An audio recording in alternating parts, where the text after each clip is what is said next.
Assalamualaikum warahmatullahi wabarakatuh. Izin memperkenalkan diri, nama saya Alfiani Nurdia. Di sini saya akan menjelaskan mengenai mekanisme hipersensitivitas, tugas mengenai mata kuliah Imun Teori 2. Nah, untuk definisi dan etiologi.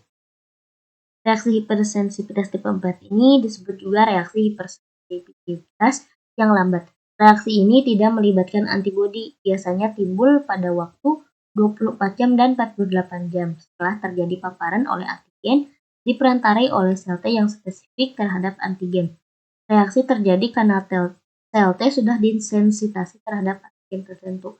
Contohnya dermatitis kontak atau diabetes. Nah, kita akan menjelaskan mekanismenya.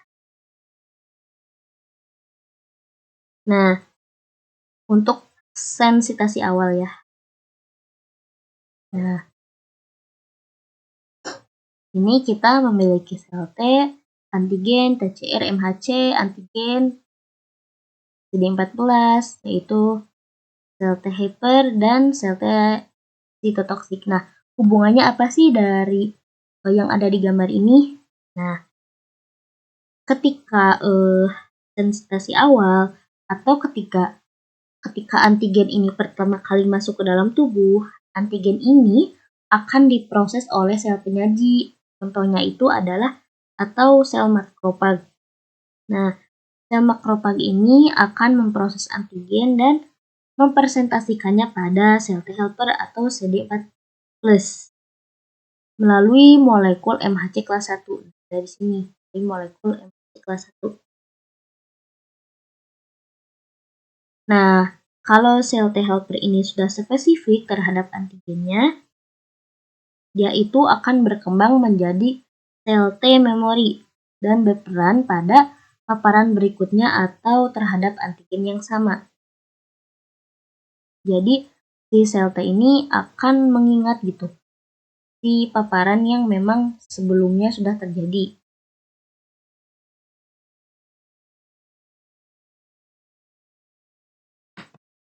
Nah, kalau tubuh ini terpapar oleh antigen yang sama, sel T memori yang sudah terbentuk itu akan mengenali antigen.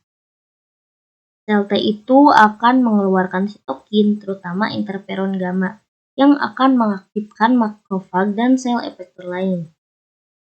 Makrofag itu diaktifkan dan akan meningkatkan kemampuan untuk mempagosit antigen. Tetapi, selain kemampuannya untuk mempagosit antigen, dia pun menghasilkan sitokin proinflamasi atau enzim yang dapat menyebabkan kerusakan jaringan lokal. Contohnya seperti di sini, etiologinya yaitu dermatitis kontak atau hipersensitivitas kontak.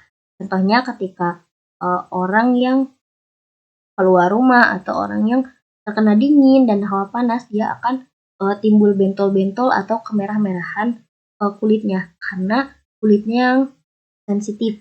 Nah, hal itu termasuk ke dalam hipersensitivitas tipe 4 atau reaksi imun yang berlebihan. Nah, biasanya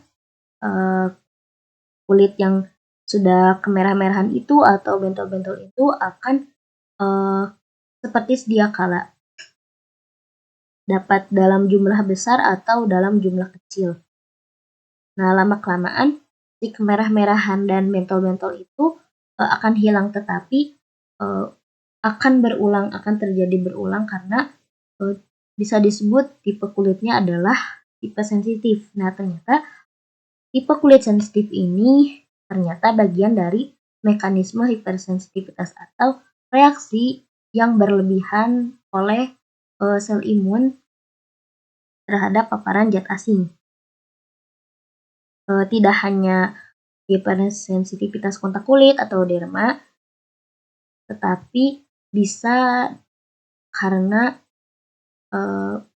atau diabetes pun termasuk ke dalam patogenesis yang disebabkan oleh hipersensitivitas tipe 4 ini. Nah, untuk selanjutnya, bisa dilihat ya ini tipe 4 itu terbagi lagi sampai D. Ada tipe 4A, tipe 4B, tipe 4C, dan tipe 4D.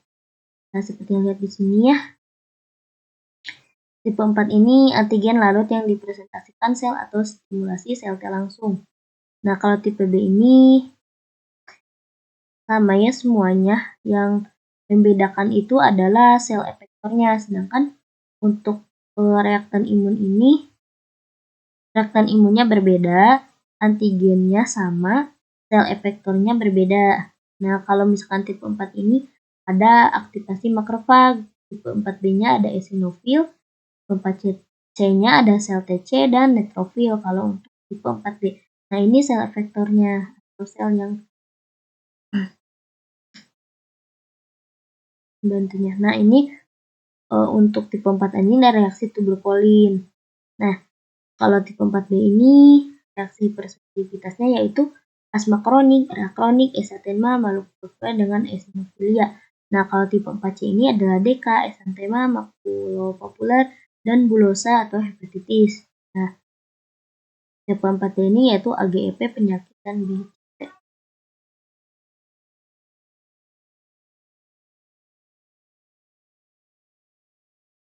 Nah, tadi antigennya itu ada jaringan asing, mikroorganisme, jaringan terslulen, mikros, mikrobakteri, protein, bahan kimia yang dapat menembus kulit bergabung dengan protein berfungsi sebagai pembawa. Nah, tadi sudah dijelaskan ya ketika karena tipenya ini hipersensitivitas ya, jadi dia itu akan bereaksi berlebihan sel imun ini ketika terpapar jaringan asing. Seperti tadi contohnya terkena panas atau terkena dingin atau kontak kulit dengan barang yang kotor, dia akan mengalami bentol-bentol atau kemerahan karena kulitnya yang terlalu hipersensitivitas atau kulitnya yang sensitif. Termasuk juga kalau terpapar virus, mikrobakteri, protein, bahan kimia pun dapat menjadi pengaruh. Sekian dari saya. Wassalamualaikum warahmatullahi wabarakatuh. Terima kasih.